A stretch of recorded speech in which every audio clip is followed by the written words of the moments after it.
Welcome to Bahuvu news. ముందుగా bulletin లోని headlines. Visakha YCP ప్రభుత్వం మీద తీవ్రంగా మండిపడిన ఎమ్మెల్యే గణబాబు. ఆరోగ్యశ్రీ పథకం పెట్టి వైఎస్ఆర్ దేవుడైతే పథకాన్ని ఆపి చంద్రబాబు రాక్షసుడయ్యాడు. అనకాపల్లి జిల్లాలో ఫుడ్ అధికారులు తనిఖీలు. గిరిజన సంక్షేమ శాఖ మంత్రి సంధ్యారాణి మాటలను తీవ్రంగా ఖండించిన మాజీ ఉప ముఖ్యమంత్రి పుష్ప శ్రీవాణి. ఆహార భద్రతా విభాగం మరింత సమర్థంగా పనిచేసేలా చూస్తాం టీడీపీ ఎమ్మెల్యే. రోలుగుంట పోలీస్ స్టేషన్లో కొయ్యూరు జెడ్పీటీసీ నూకారాజు హత్యపై Anakapalli DSP press meet. YCP వేసిన బీజానికి కొనసాగింపే Visakha Google data centre. YCP అధినేత జగన్ క్లారిటీ.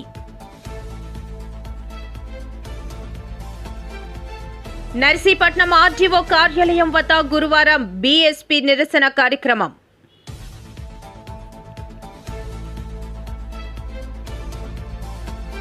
జగన్ అబద్ధాలు బహిర్గతం. పీపీపీతో విద్యార్థులకు న్యాయం. గుంటూరు ఎమ్మెల్యే నసీర్ అహ్మద్. విశాఖ వైసీపీ ప్రభుత్వం మీద తీవ్రంగా మండిపడిన ఎమ్మెల్యే గణబాబు వైసీపీ ప్రభుత్వం నుంచి మదన్ రెడ్డిని ఎందుకు సస్పెండ్ చేయలేదు? తాడేపల్లి ప్యాలెస్ లోనే కల్తీ మద్యం ఫార్ములా, తమ అవినీతి అక్రమాలను పాపాలను ఎదుటి వారిపై నెట్టడంలో జగన్ అండ్ కో పీహెచ్డీ చేశారు అన్నారు గణబాబు. నకిలీ మద్యం విషయంలో ఏనుగుల మేతకు చీమల మేతకు ముడిపెట్టాలని వైసీపీ నాయకులు కుట్రలు చేస్తున్నారు.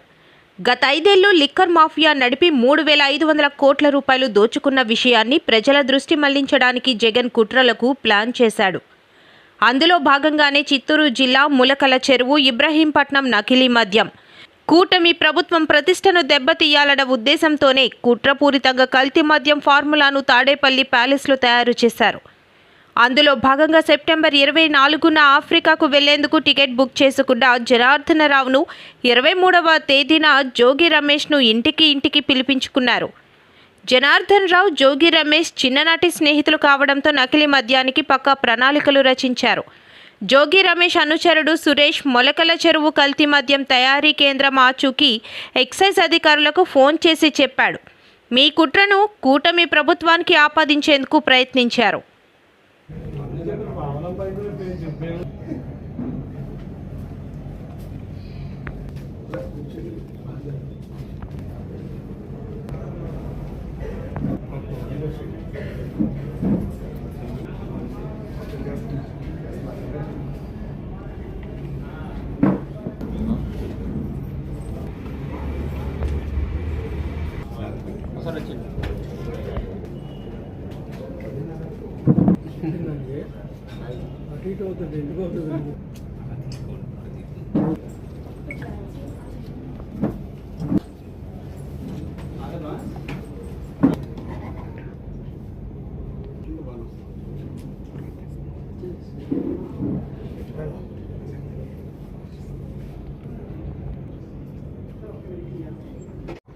ఆరోగ్యశ్రీ పథకం పెట్టి వైఎస్ఆర్ దేవుడైతే పథకాన్ని ఆపి చంద్రబాబు రాక్షసుడయ్యాడు అని ఏపీ కాంగ్రెస్ అధ్యక్షురాలు షర్మిల మండిపడ్డారు.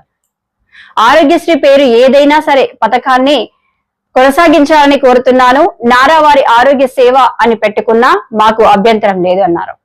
ఆంధ్ర రాష్ట్రంలో ఆరోగ్యాన్ని స్ట్రెచర్కిచ్చారు చంద్రబాబు గారు. ఆరోగ్యశ్రీ పథకం పేదవాడి ఆరోగ్యానికి భరోసా కలిగించే పథకం.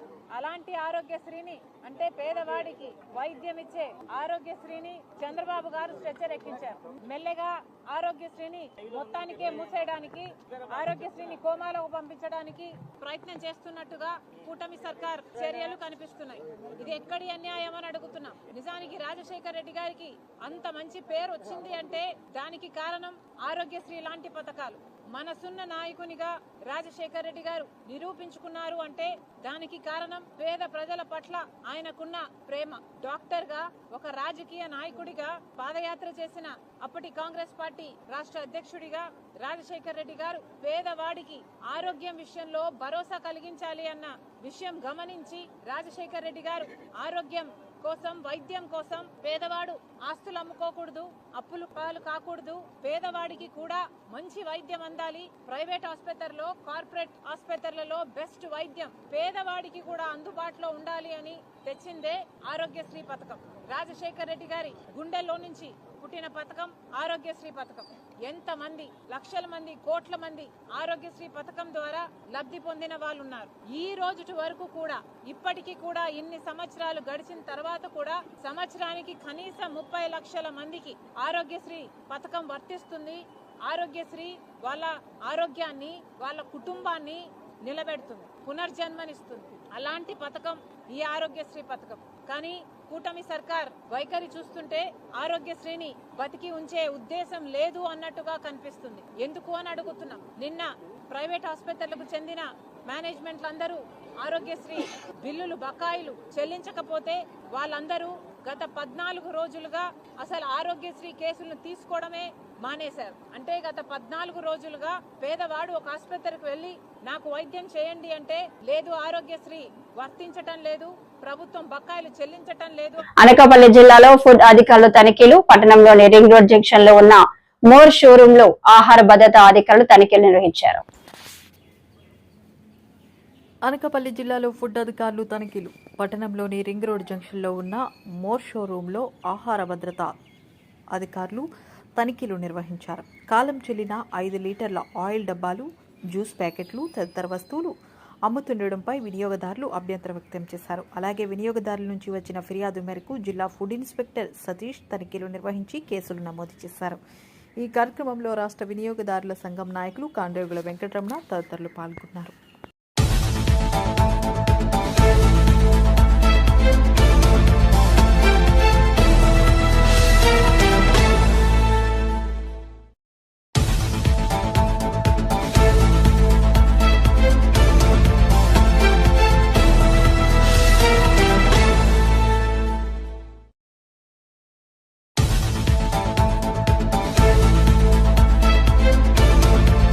నా పేరు Kandregula Venkataramana, consumer organization federation state ప్రెసిడెంట్గా వ్యవహరిస్తున్నాను. ఈరోజు food safety standard authority of India వాళ్ళు నిర్వహించిన తనిఖీలు చూస్తుంటే నాకు ఒక ఆలోచన కలిగింది. వినియోగదారులందరూ కూడా వస్తువు కొనుగోలు చేసే ముందు అప్రమత్తంగా ఉండాలా, తగిన జాగ్రత్తలు కూడా తీసుకోవాలి. ఎందుకంటే ఫుడ్ ఐటమ్స్ వల్ల అనారోగ్యం ఎక్కువ జరుగుతుంది. ఎక్స్పైర్ అయిపోయిన వస్తువులు నేటికి కూడా డిపార్ట్మెంటల్ స్టోర్స్లోని, కార్పొరేట్ కంపెనీలకు సంబంధించిన షాపింగ్ మాల్స్లో కూడా అమ్ముతుండడం విచారకరం.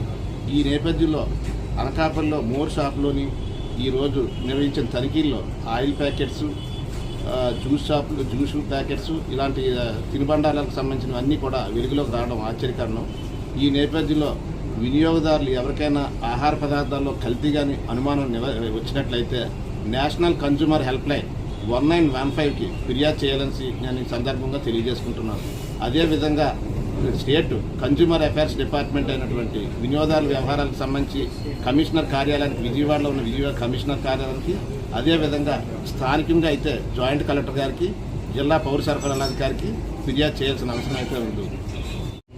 ముఖ్యంగా ఎక్స్పైర్ అయిపోయిన ఆహార పదార్థాలు కొనుగోలు చేసిన వినియోగదారులు నష్టం కోసం నష్టపరిహారం, అదేవిధంగా న్యాయం కోసం వినియోగదారుల కమిషన్ ఆశ్రయించి న్యాయం పొందొచ్చు, నష్టపరిహారం పొందొచ్చు. ప్రతి వినియోగదారుడు కూడా మన ఆంధ్రప్రదేశ్ రాష్ట్రంలోని 17 వినియోగదారుల ఫోరాలు ఉన్నాయి, జిల్లా కేంద్రాల్లో ఉన్నాయి. ఉమ్మడి జిల్లా కేంద్రాల్లో మాత్రం వినియోగదారుల కమిషన్లు ఉన్నాయి. గతంలో వినియోగదారుల ఫోరం అనేది ఉంటుంది, ఇప్పుడు కమిషన్గా మార్పు చేయడం జరిగింది. ఈ కమిషన్కి గిరిజన సంక్షేమ శాఖ మంత్రి సంధ్యారాణి మాటలను తీవ్రంగా ఖండించిన మాజీ ఉప ముఖ్యమంత్రి పుష్ప శ్రీవాణి పార్వతీపురం మన్యం జిల్లా జియమ్మ వలస మండలం చినమేరంగి గ్రామంలో ఆమె క్యాంప్ కార్యాలయంలో గురువారం మీడియాతో మాట్లాడుతూ, గిరిజన సంక్షేమ శాఖ మంత్రిగా ఉండి గిరిజన విద్యార్థులు మరణిస్తే బాధ్యత లేదనడం అన్యాయమన్నారు. కురుపాం గురుకుల బాలికల ఆశ్రమ పాఠశాలలో పచ్చ కామర్లతో 2 విద్యార్థులు మరణించినప్పటికీ స్పందించకుండా చేతకాని మాటలాడటం ఎంతవరకు సమంజసమని ప్రశ్నించారు. ప్రభుత్వం చేతకానితనం వల్ల విద్యార్థులు మరణించినా పట్టించుకోవడం లేదని మండిపడ్డారు. మీరు నిన్న పార్వతీపురంలో బాధ్యత లేకుండా చేసిన వ్యాఖ్యలకు గిరిజన ప్రజలకు మంత్రి క్షమాపణ చెప్పాలని పుష్పశ్రీవారి డిమాండ్ చేశారు.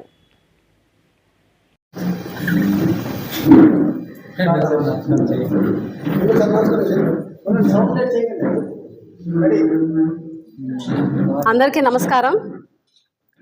ఈరోజు ఈ ప్రెస్ మీట్ ఇక్కడ పెట్టడానికి ముఖ్య కారణం ఏంటి అని అంటే, గిరిజన సంక్షేమ శాఖ మంత్రి అలాగే women and child welfare minister అయినటువంటి గుమ్మడి సంధ్యారాణి గారు బాధ్యత లేకుండా గిరిజన పిల్లలను ఉద్దేశించి, గిరిజన సమాజాన్ని ఉద్దేశించి బాధ్యత లేనటువంటి మాటలు మాట్లాడినటువంటి ఆవిడ వ్యాఖ్యల్ని తీవ్రంగా ఖండిస్తూ, గుమ్మడి సంధ్యారాణి గారు మాట్లాడుతూ, విద్యార్థులకి జ్వరాలు వస్తే నా బాధ్యత, లేకపోతే ఎవరికి జ్వరం వచ్చినా నాదా బాధ్యత అని చెప్పేసి ఆవిడ ఒక మంత్రి స్థాయిలో ఉండి, గౌరవప్రదమైనటువంటి మంత్రి పదవిలో ఉండి, సంబంధిత శాఖ అయి ఉండి విచక్షణ కోల్పోయి పదవి అనే అహంకారంతో, అధికార మదంతో ఆవిడ చేసినటువంటి వ్యాఖ్యలు చాలా దురదృష్టకరం. నేను ఒకటే ప్రశ్నిస్తున్నా, మీరు గిరిజనురాలు, గిరిజన సంక్షేమ శాఖ మంత్రి అన్నది మర్చిపోయి మాట్లాడారా? లేకపోతే గిరిజన సంక్షేమ స్కూల్స్, ట్రైబల్ వెల్ఫేర్ అన్ని స్కూల్స్ కూడా అందులో ఉన్నటువంటి విద్యార్థులు కానీ, వాళ్ళకి సంబంధించినటువంటి ఆరోగ్య సమస్యలు కానీ ఎదురైతే మీకు బాధ్యత లేదా? అంటే గిరిజన విద్యార్థులకి హెల్త్ ఇష్యూస్ వచ్చినా, లేకపోతే వాళ్ళకి ఏమన్నా కష్టం వచ్చినా మీది బాధ్యత కాదా? అయితే ఎవరిది బాధ్యత చెప్పండి. పోనీ ఎవరిది బాధ్యత? మీది కాదా? ప్రభుత్వానిది కాదా? మంత్రి అంటే ఏంటి? Part of the government. సంబంధిత శాఖ మంత్రి అయి ఉండి నాదా బాధ్యత అంటారు. అంటే గిరిజన సంక్షేమ పాఠశాలల్లో ఉన్నటువంటి స్టూడెంట్స్కి సంబంధించిన సంరక్షణ కానీ, వాళ్ళ సంక్షేమం కానీ మీ బాధ్యత కాదా అని మేము ప్రశ్నిస్తున్నాం. మీ నిర్లక్ష్యం వల్ల ఆహార భద్రతా విభాగం మరింత సమర్థంగా పనిచేసేలా చూస్తాం. ఇందుకోసం తగిన సూచనలు చేస్తూ పక్షం రోజుల్లో ప్రభుత్వానికి నివేదిక ఇస్తాం అని శాసనసభ ఫిర్యాదుల కమిటీ చైర్మన్ ఉప సభాపతి కె రఘురామకృష్ణరాజు అన్నారు. కలెక్టరేట్ లో బుధవారం కమిటీ నేతృత్వంలో సమీక్ష నిర్వహించిన అనంతరం విలేకరుల సమావేశంలో ఆయన మాట్లాడారు. సంబంధిత అధికారులతో చర్చించడం జరిగింది. ఒకటి, హిమోఫిలియా గురించి, ఆ డిసీజ్ గురించి చాలా ఇబ్బందిగా, తక్కువ మందికి ఆ ఇబ్బంది ఉన్నప్పటికీ కూడా చాలా ఎక్కువ ఇబ్బంది, ఆ డిజీజ్కి గురైన వాళ్ళకి ఇబ్బంది చాలా ఎక్కువగా ఉంది. వారికి ఆ ట్రీట్మెంట్ డే కేర్లోకి తీసుకొచ్చి ఇబ్బందులు లేకుండా ట్రీట్మెంట్ ఎలా చేయాలి, కేజీహెచ్లో ఉన్న ఫెసిలిటీస్ ఏంటి, రాష్ట్ర స్థాయిలో ఆ పర్టికులర్ R8, R9 అనే ఇంజెక్షన్స్, ఇంకా మోనోక్లోనల్ యాంటీబాడీస్ అని ఒక్కొక్కటి సుమారు 50,000 రూపాయలది ప్రభుత్వం ఉచితంగా ఇస్తుంది. స్టాక్ ఎలా మెయింటైన్ చేయాలి, అది టెస్టింగ్ ఫెసిలిటీస్ ఎలా ఇంప్రూవ్ చేయాలి అనే దాని మీద సంబంధిత డాక్టర్స్తో, కేజీహెచ్ సూపరింటెండెంట్ గారితో డిస్కషన్ అయింది. దానికి వాళ్ళు ఏం చేస్తున్నారు, ఇంకా రాష్ట్ర ప్రభుత్వ స్థాయిలో ఏం చేయాలి అనే దాని మీద మేము కూడా ప్రపోజల్ పంపిస్తున్నాం. అండ్ దానికంటే ముఖ్యమైనది ఈరోజు ఫుడ్ సేఫ్టీ మీద హ్యూజ్ మ్యాన్ పవర్ షార్టేజ్ ఉంది. అంటే సుమారు ఒక 500 మంది రాష్ట్ర స్థాయిలో, వేరే స్థాయిలో ఉద్యోగులు కావాలి అంటే 25% మందితోనే ప్రస్తుతం ఆ డిపార్ట్మెంట్ ఉంది. ఇంకా ల్యాబొరేటరీస్ కూడా రాష్ట్రం విడిపోయిన తర్వాత మనకంటూ ల్యాబొరేటరీస్ వేరియస్ స్టేజ్ల్లో ఉన్నాయి. ఒక 4 ల్యాబొరేటరీస్ ఆపరేషన్లోకి రాలేదు. ఆపరేషన్లోకి ఎంత త్వరితగతిన తీసుకురావాలి, ఆ జాబ్స్ ఎలా ఫిల్ చేయాలి, సచివాలయాల్లో పనిచేసే క్వాలిఫైడ్ వాళ్ళని ఇందులో ఇన్కార్పొరేట్ చేయటం ఎలా, ఇమ్మీడియట్గా ఈ స్ట్రెంగ్త్ని పెంచుకొని ఈ ఫుడ్ సేఫ్టీకి FSSAI ప్రమాణాలని అనుసరించి ఎలా చేయాలి అనే దాని మీద చాలా డీటెయిల్డ్గా సమావేశం నిర్వహించాం. ఎందుకంటే ప్రస్తుతం మన ఫుడ్ సేఫ్టీలో దేశంలో ఉన్న పెద్ద రాష్ట్రాలు, బుల్లి యూనియన్ టెరిటరీస్ అన్నీ కలిపినా కూడా ఆ 36లో మనం 29వ దోలుగుంట పోలీస్ స్టేషన్ లో కొయ్యూరు జెడ్పీటీసీ నూకరాజు హత్యపై అనకాపల్లి డీఎస్పీ ప్రెస్ మీట్. ఈ మేరకు డీఎస్పీ మీడియాతో మాట్లాడుతూ 11ంటికి కొయ్యూరు జెడ్పీటీసీ అయినటువంటి వారా నూకరాజు గారిని హత్య చేయడం జరిగింది. ఆయన భూమి 10.83 acres రోళ్లగుంటలో ఉంది, సర్వే నెంబర్ 139లో. అది చూసుకుని అక్కడ తుప్పలు గట్ట క్లియర్ చేయడానికి అని చెప్పేసి ఆయన వస్తే ఇన్ఫర్మేషన్ ఈ అక్యూజ్డ్ పార్టీ ఎవరైతే ఉన్నారో అక్కడే గుడిసెలు వేసుకుని జీవిస్తూ ఉన్నారో వాళ్ళు మంచి సమయం కోసం చూశారు. ఎప్పుడైతే ఈయన వెళ్ళారో ఈయన మీద కత్తులతో అండ్ కర్రలతో దాడి చేసి ఈయన్ని చంపటం అనేది జరిగింది. విషయం తెలియగానే సంఘటనా స్థలానికి SI Rolugunta and CI Kothakota వెళ్ళి we have used all technical and other means to gather all the evidences and subsequent గా ఈ ఎవిడెన్సెస్ అన్ని గ్యాదర్ చేశాక మాకు ఆన్ రిలయబుల్ ఇన్ఫర్మేషన్ నిన్న ఈ అక్యూజ్డ్ ఎవరైతే ఉన్నారో వాళ్ళట గుడిసెల దగ్గర తిరుగుతున్నారు అని ఇన్ఫర్మేషన్ వచ్చింది. దాన్ని బేస్ చేసుకుని వెళ్ళి నిన్న వాళ్ళని అరెస్ట్ చేయడం జరిగింది. దీంట్లో టోటల్ గా 7 అక్యూజ్డ్ ని అరెస్ట్ చేయడం జరిగింది. వీళ్ళంతా అక్కడే గుడిసెలు వేసుకుని ఉండటం, వీళ్ళకి వారా నూకరాజు గారికి ప్రీవియస్ గానే ఈ ల్యాండ్ కి సంబంధించి కొన్ని డిస్ప్యూట్స్ ఉండటం జరిగింది. దానికి సంబంధించే వీళ్ళు మర్డర్ చేశారని వాళ్ళ స్టేట్మెంట్స్ లో వాళ్ళు చెప్పారు. సో ఈ రోజు వీళ్ళని మనం అరెస్ట్ చేసి కోర్టుకి రిమాండ్ కి ప్రొడ్యూస్ చేస్తాం. ఈ మర్డర్ ఎవరైనా మాట్లాడమని పంచాయతీలు చేయమని చెప్తే మాత్రం వీ కాన్ డూ ఇట్, అది మా పరిధి కాదు. సో మేము చేయటం అయితే వీలు కాదు. దీనికి సంబంధించి మేము ఫస్ట్ నుంచి ఈ విషయం అందరికీ క్లారిటీ ఇస్తూ వచ్చాం. సో దయచేసి ఎవరికైనా ఏదైనా ఇష్యూస్ ఉంటే సివిల్ ఇష్యూస్ దయచేసి మా దగ్గర తీసుకురాకండి, కోర్ట్ని అప్రోచ్ అవ్వండి. కోర్ట్ నుంచి కానీ రెవెన్యూ నుంచి కానీ పోలీస్ ప్రొటెక్షన్ అడిగితే మేము ఆథరైజ్డ్గా ఎంతమంది ఎంటైటిల్ అంతమంది మేము ఇస్తాము. We will help you. అంతకు మించి అయితే we can do anything regarding any civil issue. ఈ అజయ్ కుమార్ లాండ్ ఆర్డర్ని డిస్టర్బ్ చేస్తున్నారు, చాలా ప్రాబ్లమ్స్ ఉన్నాయి. కానీ ఇటువంటి పోలీసులు ఆయన మీద కౌన్సిలింగ్ కానీ పిలిచి మాట్లాడడం కానీ ఎటువంటి చర్యలు చేపట్టాలి? ఇప్పటికైనా ఇప్పుడు ఈ జరిగిన సంఘటనలు దృష్టిలో పెట్టుకైనా భవిష్యత్తులో ఏమైనా చేపడతారా? ఇప్పుడు ఆయన ఇన్వాల్వ్మెంట్ కానీ ఉంది అని చెప్పి మన కేసులో వస్తే we will take him into custody and will remand him. ఇప్పుడు నేను ఏదన్నా ముందు చెప్పినా సరే it would be investigation hamper చేయడం తప్ప డైరెక్ట్ బూతుడే డైరెక్ట్ గా అజయ్ కుమార్ తాలూకు ప్రోత్సాహం ఉంది అని చెప్పేసి చెప్తున్నాడు. ఆయన నా తల తీసి తెచ్చేయమంటున్నాడని కూడా నిన్న వాయిస్ రికార్డులో ఒకటి వచ్చింది.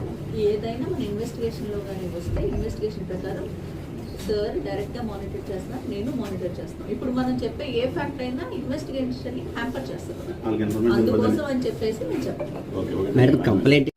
కూడా ఇన్వెస్టిగేట్ చేస్తున్నాము. Investigation still going on. As of now ఒక 7 అక్యూజ్డ్ అయితే అరెస్ట్ చేశాము. ఇది కంప్లీట్లీ ఎస్పీ గారు నేను మానిటర్ చేస్తున్నాము ఇన్వెస్టిగేషన్ కి సంబంధించి. సో ఎవరైనా వెనకున్నా సరే if you get information. YCP వేసిన బీజానికి కొనసాగింపే విశాఖ గూగుల్ డేటా సెంటర్ అని వైసీపీ అధినేత జగన్ క్లారిటీ ఇచ్చారు.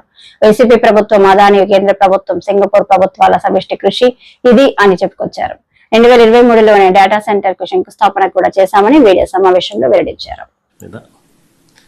మూడోది, ఉద్యోగులకు ఏ రకంగా చంద్రబాబు నాయుడు అన్యాయం చేస్తున్నాడు, ఏ రకంగా ఉద్యోగులను రోడ్డు పాలు చేస్తూ ఉన్నాడు అనే సబ్జెక్టు మీద చంద్రబాబు నాయుడు చేస్తూ ఉన్న తీరును, ఆయన చేస్తూ ఉన్న అన్యాయాన్ని మీ ద్వారా ప్రజలందరి దృష్టికి కూడా తీసుకుపోయే కార్యక్రమం చేస్తాం.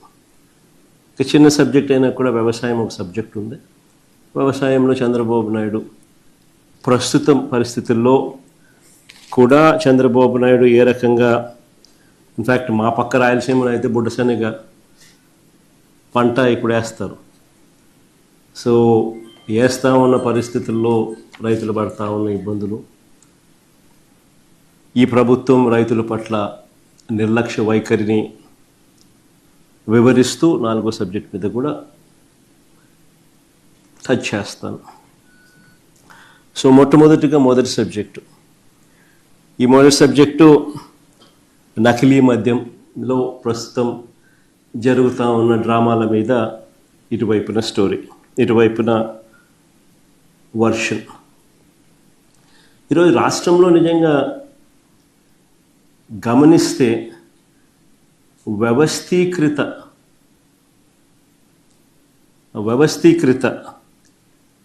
Illicit spurious liquor, illicit spurious మద్యం అన్నది వ్యవస్థీకృత పద్ధతిలో ఏకంగా ఈరోజు మందు అమ్ముడు కాబడుతూ ఉన్న పరిస్థితులు ఈరోజు రాష్ట్రంలో కనిపిస్తూ ఉన్నాయి.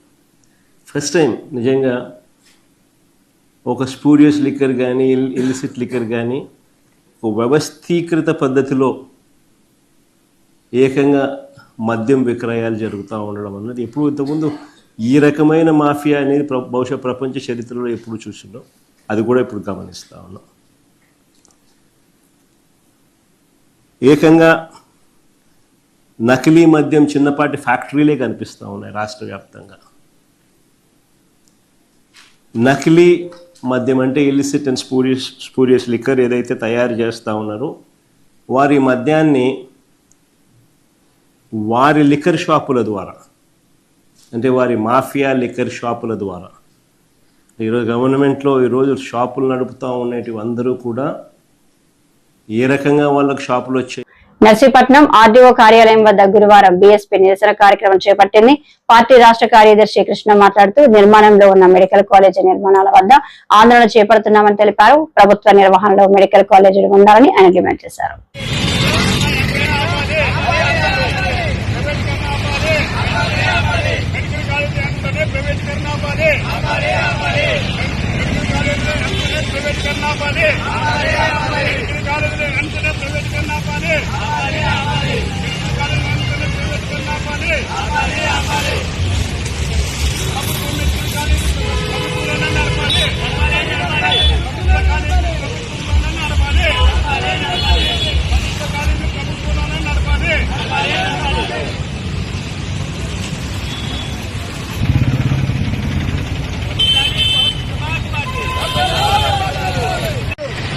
కృష్ణ బహుజన సమాజ్ పార్టీ ఏపీ రాష్ట్ర కార్యదర్శిగా పనిచేస్తా ఉన్నాను.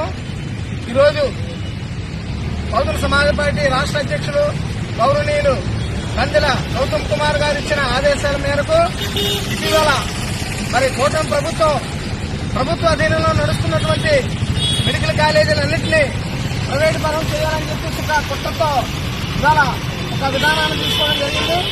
దాన్ని నిరసిస్తూ ఈ రోజు రాష్ట్ర వ్యాప్తంగా ఎక్కడెక్కడైతే మెడికల్ కాలేజీలు ఉన్నాయో 11 మెడికల్ కాలేజీల దగ్గర బహుజన సమాజ్ పార్టీ నాయకులు కార్యకర్తలతో ఒక నిరసన కార్యక్రమాన్ని చేసి మరి అక్కడ ధర్నా కార్యక్రమంగా చేసి అక్కడ స్థానిక అధికారులు ఎవరైతే ఆర్డీఓ గాని కలెక్టర్ గారు గాని వారికి మెమోరాండాలు ఇచ్చి మా నిరసన ప్రభుత్వాన్ని తెలియజేసి తక్షణమే ఏదైతే ఆ నిర్ణయం ఉందో ఆ నిర్ణయాన్ని మేము వెంటనే ఆపాలని చెప్పేసి మేము డిమాండ్ చేస్తున్నాం. లేని పక్షంలో మరి ప్రభుత్వానికి వ్యతిరేకంగా మేము మన అంచెలంచెలుగా ఆందోళన కార్యక్రమాలు రాష్ట్ర వ్యాప్తంగా మరి చేస్తామని చెప్పేసి ఈ సందర్భంగా తెలియజేస్తున్నాం. జై భీమ్, జై భారత్.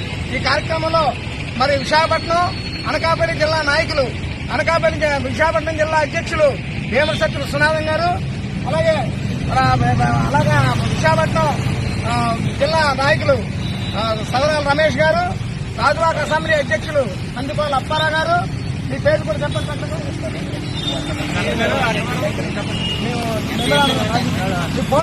జగన్ అబద్దాలు బహిర్గతం. పీపీపీతో విద్యార్థులకు న్యాయం అని గుంటూరు ఎమ్మెల్యే నజీర్ అహ్మద్ అన్నారు. ఈ మేరకు ఆయన మీడియాతో మాట్లాడారు. పీపీపీతో మెడికల్ విద్యార్థులకు న్యాయం జరుగుతుంటే వైసీపీ అబద్దాలు ఆడుతుంది అని ఫైర్ అయ్యారు. తీసుకున్నటువంటి పరిస్థితులు ముఖ్యంగా మనందరికి కూడా తెలుసు. పీపీపీ మోడ్లో అనేక కార్యక్రమాలు దేశవ్యాప్తంగా అభివృద్ధి కార్యక్రమాలు ఏ విధంగా జరుగుతున్నాయో రాష్ట్ర ప్రజలందరికీ కూడా తెలిసినటువంటి వాస్తవం. ఈరోజు వైద్య విద్య అనేది మరింత విస్తృతంగా ప్రతి ఒక్కరికి కూడా అందాలనేటువంటి ఒక సంకల్పంతో పెండింగ్లో ఉన్నటువంటి 10 మెడికల్ కాలేజీలను పీపీపీ పద్ధతిలో చేపట్టాలనేటువంటి ఆలోచన చేసి దాదాపు రాబోయేటువంటి 2-3 సంవత్సరాల్లోనే 1750 మెడికల్ సీట్లను అందుబాటులో తీసుకొని వచ్చేటువంటి కార్యక్రమాన్ని ఈరోజు ఎన్డీఏ ప్రభుత్వం చేపట్టినటువంటి పరిస్థితులు. అందులో ముఖ్యంగా 220 సీట్లు మనకి రాబోయేటువంటి 2 సంవత్సరాల్లో పెరిగి 110 సీట్లు కన్వీనర్ కోటాలో మెరిట్ స్టూడెంట్స్కి అందించేటువంటి పరిస్థితులు ఉన్నాయి. ఎస్సీ, ఎస్టీ, బీసీ, మైనారిటీలకు సంబంధించినటువంటి వైద్య విద్య కావాలనుకునేటువంటి వాళ్ళందరికీ కూడా వాళ్ళ రిజర్వేషన్ పద్ధతిలోనే అందించేటువంటి ప్రక్రియతో ఈ పీపీపీ మోడ్ను ఆహ్వానించడం జరిగింది. ఈరోజు పీపీపీ విధానంలో వైద్య కళాశాలలు ఏర్పాటు చేయడంతో ముఖ్యంగా ప్రభుత్వమే దీంట్లో కళాశాల కానీ ఆసుపత్రులు కానీ నడిపించేటువంటి విధానంతో పాటు కేవలం వాటి మెయింటెనెన్స్ను అలాగే దాన్ని కావాల్సినటువంటి మౌలిక వసతులను అభివృద్ధి చేసేటువంటి కార్యక్రమాన్ని ప్రైవేట్కి అప్పచెప్పేటువంటి పరిస్థితులు ఉన్నాయి. కానీ మనందరికి కూడా తెలుసు, విధ్వంసానికి మారుపేరుగా ఉన్నటువంటి వైసీపీ పార్టీ జగన్మోహన్ రెడ్డి గారి నాయకత్వంలో ఈరోజు ఏ విధంగా దుష్ప్రచారం చేస్తూ ఉన్నారో మీ అందరం కూడా చూస్తూ ఉన్నాం. ప్రైవేట్ సంస్థలకు శాశ్వతంగా భూమి ఇస్తారని చెప్పి అబద్ధాలు మాట్లాడుతున్నటువంటి పరిస్థితులు ఉన్నాయి. ఈరోజు జియోఎంఎస్ నెంబర్ 590లో క్లియర్గా మెన్షన్ చేయడం జరిగింది. ఇది కేవలం లీజు పద్ధతిలోనే వారికి భూములు అప్పచెప్పి 33 సంవత్సరాలు దానికి